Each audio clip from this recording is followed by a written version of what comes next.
శివమహాపురాణంలో రుద్ర సంహితలో సతీకాండలో 38 చాప్టర్లో 34 శ్లోకాల నుంచి ఏదైతే పరమేశ్వరుణ్ణి ధ్యానిస్తున్నాడు, ఆ మృత్యుంజయ మంత్రాన్ని బోధించిన తర్వాత ఎలా ధ్యానించాలి అని మృత్యుంజయ ధ్యాన శ్లోకాన్ని కూడా శుక్రాచార్యుడు ఆ దదీచికి చెప్తున్నాడు.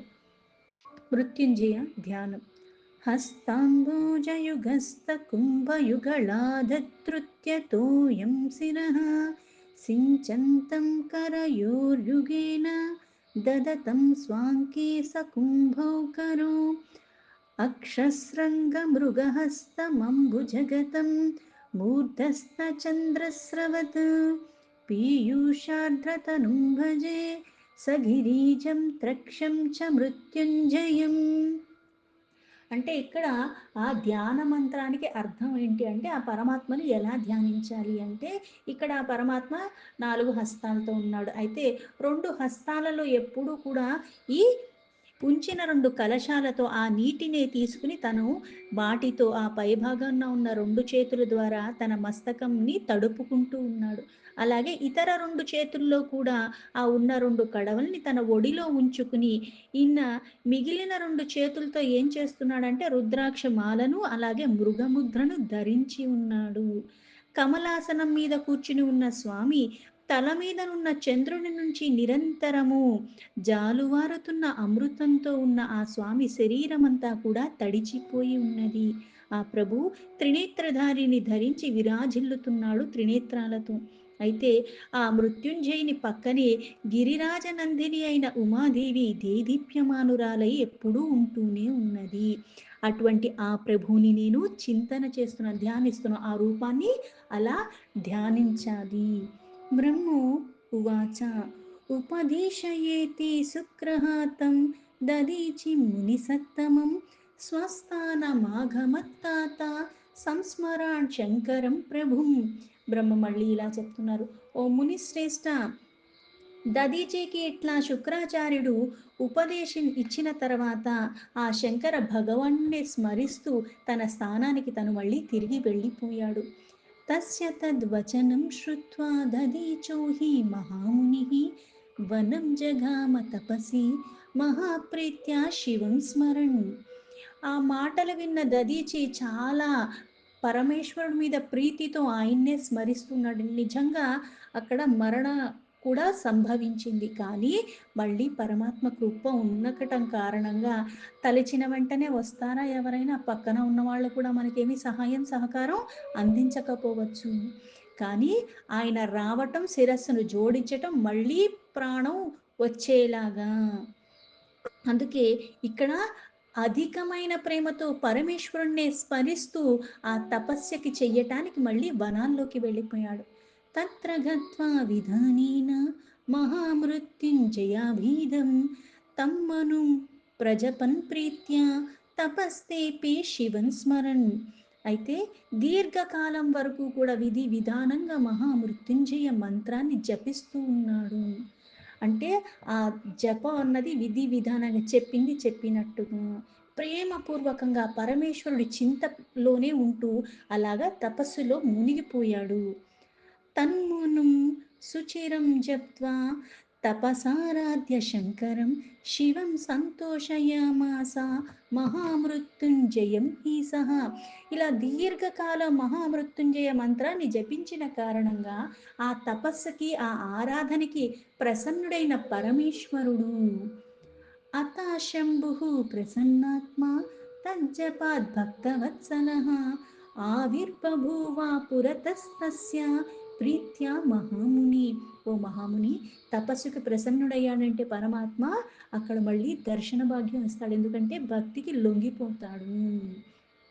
ముందేం చేసావు అవన్నీ ఇలాంటివన్నీ మనకి లౌకికంగా ఉంటాయి, కానీ పరమాత్మ అంటే ఎలా అన్నా ఉన్నావు, కానీ ఇప్పుడు మార్పు వచ్చి పరమ భక్తితో ఎప్పుడైతే ఆ పాదాల్ని ఆశ్రయించి ఉంటావో ఆ కృప కటాక్షం అన్నది నీకు సులభంగా లభిస్తూ ఉంటుంది. ప్రేమపూర్వకంగా ఇంతలా దీర్ఘకాలం తపస్సు చేసిన కారణంగా ఆయన కూడా భక్తుల పట్ల వాత్సల్యం ఎప్పుడూ చూపించేవాడు. అందుకుని వెంటనే అలాగా దర్శన భాగ్యాన్ని ఇచ్చాడు. తం దృష్ట్వా స్వాప్రభుం శంభుం సముమోధ మునీశ్వరః ప్రణమ్య విధివద్భక్త్యా తుష్టావా సుకృతాంజలి.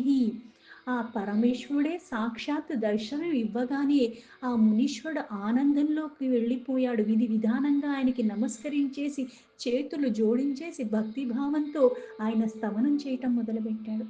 అత ప్రీత్యా శివస్తాత ప్రసన్నశ్చవనీ ముని వరం బ్రూహీతి సాప్రాహ సుప్రసన్నేన చేతసా. దర్శన భాగ్యం ఇవ్వటే కాకుండా అక్కడే అంత ఆనందంలో ఉండిపోయిన ఆ దదీచితో ప్రసన్న చిత్తుడైన పరమేశ్వరుడు మళ్ళీ మాట్లాడుతున్నాడు. తచ్చుత్వా శంభుర్వచనం దదీచో భక్త సత్తమః సజ్జలిర్నతకః ప్రాహ శంకరం భక్తవత్సలం. పరమేశ్వరుడు తనతో మాట్లాడుతుంటే ఈ భక్త శ్రేష్ఠుడైన దదీచి వెంటనే తన చేతులు జోడించి వెంటనే భక్తితో మళ్ళీ ఆ పరమేశ్వరుడితో ఇలా అంటున్నాడు. దదీచి ఉవాచ దేవదేవ మహాదేవ మహం దేహి వరత్రయం వజ్రాస్తి తద్మవద్యత్ త్వామధీనత్వం హి సర్వతః. దదీచి మళ్ళీ పరమేశ్వరుడితో ఇలా అన్నాడు. ఓ దేవాది దేవా మహాదేవా, నాకు 3 వరాలు ఇవ్వండి. నా యొక్క ఈ ఎముకలన్నీ ఎలా ఉండాలంటే వజ్రాలతో సమానంగా ఉండాలి. అలాగే నన్ను ఎవరు వధించకూడదు. అలాగే నేను ఎప్పుడూ కూడా అధీనత్వంలో ఉండకుండా ఎప్పుడూ కూడా అన్ని నా ఆధీనంలో ఉండాలి అని. బ్రహ్మో ఉవాచ తదుక్తవచనం శ్రుత్వా ప్రసన్నః పరమేశ్వరः వరత్రయం దదౌ తస్మై దదీచాయ తతస్త్రీవతి. దదీచి మాటలు విన్న పరమేశ్వరుడు వేద మార్గంలో ఎలా అయితే మహామునికి ఆనందంగా ఉండటానికి తను అడిగిన వరాలన్నీ కూడా వెంటనే ఇంకేమీ మారుమాట మాట్లాడకుండా తదాస్తు అంటే నువ్వు అడిగింది అడిగినట్టుగానే జరుగుతుంది అని పలికి మళ్ళీ ఆ 3 వరాలు కూడా ఇచ్చేసి వెంటనే తను ఆ వచ్చిన మార్గంలోనే వెళ్ళిపోయాడు. ప్రాప్యావధ్యత్వా నుక్రాస వజ్రాస్తిత్వా వా మదీనత ఆతండయచ్చ రాజేంద్రం పాదమూలేన మూర్ధని. అయితే ఇక్కడ ఉగ్ర స్వభావం కలిగిన మహా తేజస్వి ఇప్పుడు మరణం లేదు, పైగా వజ్రాలతో సమానమైన ఎముకలు కూడా ఉన్నాయి, పైగా ఎవరి చేతుల్లో మరణం లేదు. అందుకుని వెంటనే అంటే పైగా సకలము నా ఆధీనంలో ఉన్నాయి. అందుకుని ఏం చేశాడు, ఇప్పుడు దీర్ఘకాలం తపస్సు చేసింది భక్తితో చేసినప్పటికీ ఆ తపస్సు చేసినంత కాలం దృఢత్వంతో ఉండి అంతలాగా నిష్ఠ నియమాలతో ఉన్నప్పటికీ కూడా వరాన్ని పొందిన తర్వాత మళ్ళీ తనకి ఏం గుర్తొచ్చిందంటే రాజైన శివుడు గుర్తొచ్చాడు. వరాలు పొందిన దదీచి వెంటనే మళ్ళీ ఆ రాజు దగ్గరికి వెళ్ళాడు. ఇప్పుడు వరం లభించిందన్న గర్వంతో ఏం చేశాడు అంటే ఆ రాజు మీద తనది ప్రతాపం చూపించాడు. అంటే వెంటనే ఆ రాజు యొక్క తల మీద తన పాదాలతో తన్నాడు దదీచి. క్షువో దధీచం వజ్రేణ జగానోరస్తతు నృపః క్రోధం కృత్వా విశేషేణ విష్ణుర్గైరవగర్వితః. విష్ణు మహిమ వల్ల మళ్ళీ విష్ణుని ఆరాధిస్తున్న ఈ రాజు కూడా కోపానికి లోబడ్డాడు.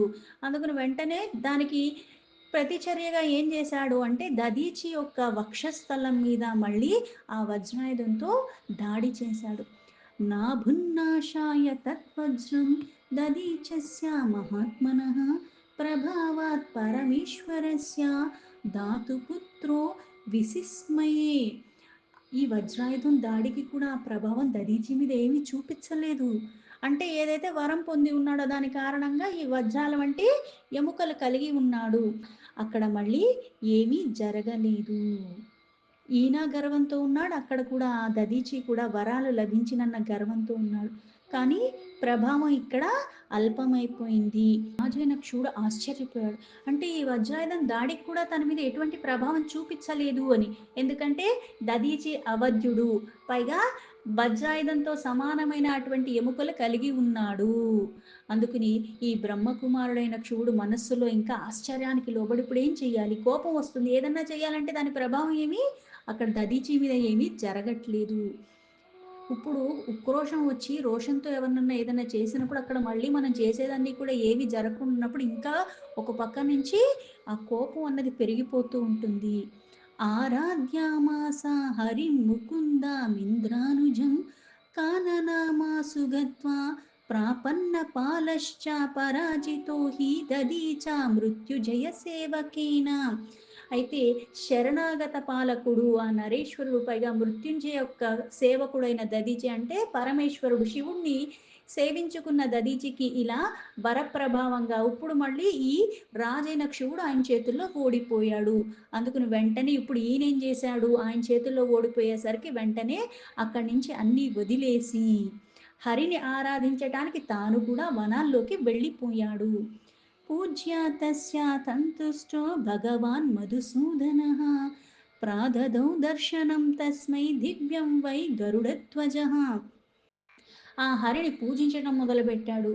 అక్కడ ఆ గరుడధ్వజుడైన పరమేశ్వరుడు మధుసూదనుడు ఇక్కడ మళ్ళీ ఆయన్ని ఆరాధించడం ద్వారా ఆయన కూడా ప్రసన్నుడై మళ్ళీ ఈయనకి దివ్య దృష్టిని ప్రసాదించాడు. దివ్యేన దర్శనేనైవ దృష్ట్వా దేవం జనార్దనం తుష్టావా వాగ్వరిష్టాభిః ప్రణమ్య గరుడధ్వజం. ఆ దివ్య దృష్టితో అక్కడ గరుడధ్వజుడైన జనార్దుని ఆ దేవ దర్శనం కలిగింది. ఎలా అయితే మనకి భగవద్గీతలో కూడా చెప్తారు, అలాగే దేవి భాగవతంలో కూడా. హిమవంతుడికి దర్శనం అయితే దేవి ఇస్తుంది, కానీ మళ్ళీ దాన్ని దర్శించుకోవడానికి దివ్య దృష్టిని కూడా ఇస్తుంది. అంటే ఈ సామాన్యమైన నేత్రాలతో నువ్వు దర్శించలేవు, దాన్ని చూడలేవు. అలాగే భగవద్గీతలో కూడా ఆ విరాట రూపాన్ని చూపించేటప్పుడు చూడగలిగిన శక్తిని కూడా మళ్ళీ ప్రసాదిస్తాడు అర్జునుడికి, లేకపోతే దాన్ని చూడలేడు. అందుకే ఇక్కడ దివ్య దృష్టిని ప్రసాదించి తన దివ్యమైన రూపాన్ని జనార్దనుడు దర్శింపచేశాడు ఆ రాజుకి. అప్పుడు ఈ శివుడు ఆయనకి మళ్ళీ నమస్కరించాడు. అప్పుడు నమస్కరించి మళ్ళీ ఆ విష్ణుని స్తుతిస్తున్నాడు రాజు. సంపూజ్య చైవం త్రిదశీశ్వరాధ్యేహ స్తుత్వా స్తుతం దేవమజేయమీశం విజ్ఞాపయామాస నిరీక్ష భక్త్యా జనార్దనాయ ప్రణిపత్య మూర్ధ్నా. ఈ ప్రకారంగా అంటే అక్కడ ఎన్నో స్థుతులతో ఆ ఈశ్వరుణ్ణి పూజించుకున్నాడు, స్తవనాలు చేశాడు రాజైన శివుడు. ఆ భక్తి భావాన్ని చూసి అక్కడ మళ్ళీ ఆయనకి నమస్కరిస్తూ ఉండిపోయి ఆ జనార్దనుడితో మళ్ళీ రాజు ఇలా అంటున్నాడు. రాజు ఉవాచ భగవన్ బ్రాహ్మణ కశ్చిత్ దదీచ ఇతి విశ్రుత ధర్మవేత్త వినీతాత్మ సకామమ పురా భవతు. ఆ రాజు మళ్ళీ విష్ణుతో ఇలా అంటున్నాడు, ఓ పరమేశ్వర, దదీచి నామతో ప్రసిద్ధి చెందిన ఒక బ్రాహ్మణుడు. అంటే ఇక్కడ తన స్నేహితుడు అయినప్పటికీ నా స్నేహితుడు అని సంబోధించట్లేదు. దదీచి అన్న పేరు కలిగిన ధర్మజ్ఞుడు, ప్రసిద్ధి చెందినవాడు బ్రాహ్మణుడు ఒకడు ఉన్నాడు. ఆయన హృదయమందు వినయభావం ఉన్నది. ఇంతకు ముందు, ఇప్పుడు కాదు, ఇంతకు ముందు తను నాకు స్నేహితుడు. ఆ స్వభావ కారణంగా అవధ్యః సర్వదా సర్వేః శంకరస్య ప్రభావతః తమారాధ్య మహాదేవం మృత్యుంజయ మనామయం. అయితే ఓ నిర్వికారి అయిన మృత్యుంజయ మహాదేవుడి ఆరాధన కారణంగా, ఆ పరమేశ్వరుడు యొక్క వరప్రభావ కారణంగా ఇప్పుడు అవధ్యుడైపోయాడంటే ఇప్పుడు ఎవరి చేతుల్లో తనకి మరణం లేదు. సావజ్ఞం వామపాధీన మమ మూర్ధ్న సదస్యపి తాడయామాస వేగేన సాధదీచో మహాతపః. ఒకరోజు ఆ మహాతపస్వి ఆ వరాలు లభించట కారణంగా నిండు సభలో వచ్చి ఆ ప పాదాన్ని తీసుకొచ్చి నా శిరస్సు మీద పెట్టి నన్ను వేగంగా అవలీలగా భూమి మీద ఆ గర్వకారణంగా నెట్టేశాడు. ఉవాచ మాం చ గర్వేణ నా బిభేమీతి సర్వతః మృత్యుంజయప్త సువను గర్వితో అతులం హరి. అంటే ఇలా నా మీద దాడి చేసి నిండు సభలో నన్ను గాయపరిచాడు, పైగా నేనెవ్వరికీ భయపడును అని గర్వంతో పలుకుతున్నాడు, నన్ను అవమానించాడు. శ్రీహరి అతడు మృత్యుంజయ మంత్రంతో ఉత్తమమైన వరాలు పొంది ఉన్నాడు, అందుకే అసమానమైన గర్వంతో నిండిపోయి ఉన్నాడు. బ్రహ్మో ఉవాచ అత జ్ఞాత్వా దధీచస్య అవధ్యత్వం మహాత్మనః సస్మారయస్ మహేశస్య ప్రభావమతులం హరిః. ఎలా అయితే చిన్నపిల్లలు ఉంటారు, ఇద్దరికి గొడవ అయిందంటే వాడు వచ్చి ఏం చెప్తాడంటే వీడేం చేశాడో వాడు చెప్పడు, అవతల వాడు నిన్ను కొట్టాడో తిట్టాడో అదొకటే చెప్తాడు, ముందు జరిగింది చెప్పడు. ఇక్కడ ఒకళ్ళు పరమేశ్వరుడు భక్తులు, ఇంకొకళ్ళు హరిభక్తులు. అయినప్పటికీ కూడా వాద వివాదాలు జరిగినప్పుడు మాటలది మాటల దాకే ఉండాలి. చేతల దాకా వెళ్ళకూడదు. కానీ ఈయనే రాజుని అని చెప్పి ఎలా అయితే ఆయన ఉత్తి నెత్తి మీద స్నేహం కారణంగా ముట్టినప్పుడు అది తప్పైనప్పుడు మళ్ళీ ఆ గౌరవాన్ని నిలుపుకోవటానికి మాటలతోనే ఉంచేస్తే అయిపోయేది. వజ్రాయుధాన్ని తీసుకొని శిరస్సునే ఖండించేశాడు. అది చెప్పల. కానీ ఈ వరాలు పొందిన కారణంగా గర్వానికి లోబడొచ్చి నన్ను నిండు సభలో నా నెత్తి మీద పాదం పెట్టి నన్ను తోసేశాడు, నన్ను అవమానించాడు అన్నట్టుగా మళ్ళీ చెప్పుకొచ్చాడు. అయితే మళ్ళీ నారదుడికి ఇలా చెప్తున్నాడు. మహాత్ముడైన దధీచి ఇప్పుడు అవధ్యుడు అంటే తనకి మరణం లేదు అని తెలుసుకున్న శ్రీహరి మళ్ళీ అతులితమైన మహేశ్వరుని మళ్ళీ ప్రభావాన్ని ఒక్కసారి స్మరించుకున్నాడు. ఏవం స్మృత్వా హరిః ప్రాహ క్షువం విధిసూతం ధృతం విప్రాణం నాస్తి రాజేంద్ర భయమన్వపి కుత్రచిత్. ఈ ప్రకారంగా పరమేశ్వరుణ్ణి స్మరించుకున్న ఆ హరి విష్ణు మళ్ళీ బ్రహ్మపుత్రుడైన క్షువతో ఇలా మళ్ళీ చెప్తున్నాడు, రాజేంద్ర బ్రాహ్మణులకి ఎక్కడ కూడా కొంచెం కూడా ఎటువంటి భయం లేదు. విశేషాధా రుద్రభక్తానాం భయం నాస్తి చ భూపతి దుఃఖం కరోతి విప్రస్య శాపార్థ సా సురస్యమి. అలాగే ఓ భూపతి అంటే భువిని పరిపాలిస్తున్న రాజా, విశేష రూపంలో రుద్రుడైన భక్తులకి అసలు భయమే అక్కర్లేదు. అయితే నీ తరపున ఏదన్నా సరే బ్రాహ్మణుడైన దధీచికి నేను ఏదన్నా చేస్తే, ఆయనకి దుఃఖం కలిగితే అది నాకు కూడా శాపకారణం అవుతుంది అన్నాడు. భవితా తస్య శాపేన దక్షయజ్ఞే సురేశ్వరాత్ వినాశో మమ రాజేంద్ర పునరుత్నమేవ చ. అందుకే రాజేంద్ర, దధీచి శాప కారణంగానే దక్షుడు యజ్ఞంలోనే అలా ఆ సురేశ్వరుడు అంటే ఈ హరికి ఆ పరమేశ్వరుడు ఒక గణములతో యుద్ధం జరగటం జరిగింది. అందుకే ఇక్కడ దధీచి శాప కారణంగానే ఆయన ఇలా అవ్వటం, ఇవన్నీ జరగటం జరిగింది. తస్మాత్ సమీత్య రాజేంద్ర సర్వజ్ఞో న భూయతి కరోమి యత్నం రాజేంద్ర దదీచ విజయాయత్రి. అందుకే రాజేంద్ర దదీచి శాప కారణంగానే, అలాగే ఇక్కడ దధీచిని అంటే ఇప్పుడు పరమేశ్వరుడు యొక్క భక్తుడు గెలవడానికి మళ్ళీ శ్రీహరి కూడా పరమేశ్వరుణ్ణి స్మరించి ఉన్నాడు. లీలా విశారదుడు భేదం ఉన్నట్టుగా మాయామోహాలకి లోబడేలా చేస్తున్నాడు, కానీ భేదరహితంగా ఉన్నవాడు. అక్కడ ఉన్నది తానే, ఇక్కడ ఉన్నది తానే. అందుకే ఇక్కడ ఆ శాప కారణం ఏదైతే తినకి సహాయం చేద్దామని వెళ్ళిన కారణంగా అక్కడ ఆయనకి ఆ శాపం లభించింది. తస్మాత్ సమేత్య రాజేంద్ర సర్వజ్ఞో న భూయతే కరోమి యత్నం రాజేంద్ర దదీచ విజయాయతి. అందుకే ఆ దదీచి రూప శాప కారణంగా సకల దేవతలతో వచ్చి ఈయన మళ్ళీ ఇక్కడ ఉండటం, అలాగే బ్రహ్మ కూడా ఉండి వీళ్ళు దిక్పాలకులందరూ కూడా యుద్ధం చేయటము అయినప్పటికీ కూడా మళ్ళీ ఆ శాప కారణంగానే దక్షుడొక్క యజ్ఞం కూడా సఫలం అవ్వలేదు. అదే ఇక్కడ మళ్ళీ ఆ వర కారణంగా జరిగింది అని. అంటే ఇక్కడ భక్తుణ్ణి గెలిపించటానికి ఎక్కడికైనా తాను తానే మళ్ళీ తగ్గుతాడు పరమాత్మ. ఎలా అయితే అర్జునుడు భక్తికి మెచ్చుకుని ఆ పాదాలు పట్టుకునేలాగా మళ్ళీ పరమాత్మను తిప్పేలాగా ఆ అవకాశాన్ని ఇచ్చాడు. భక్తి వాత్సల్యం కొద్దీ లొంగిపోయేవాడు. అలాగే నీ కొరకు నేను ఇలాగా ఒంటరిగానే దధీచిని గెలుచడానికి నేను ప్రయత్నిస్తాను అంటే, ఇప్పుడు నేను చేసే ప్రయాస మళ్ళీ అక్కడ దధీచి మళ్ళీ నాకు శాపం అంటే అన్ని భూత భవిష్యత్ వర్తమానాలు తెలిసినవాడు పరమాత్మ. అందుకే మళ్ళీ కారణం ఒకటి కనిపిస్తుంది కానీ అన్నీ తానే చేస్తున్నవాడు సంకల్ప మాత్రంతో. శ్రుత్వా వాక్యం క్షువః ప్రాహ తథాస్తిత్వతి హరే నృపః తస్థౌ తత్రేవ తత్ప్రీత్యా తత్కామోత్సుక మానసః. విష్ణు ఒక్క మాటలు విన్న రాజు క్షువుడు మళ్ళీ ఇలానే అన్నాడు.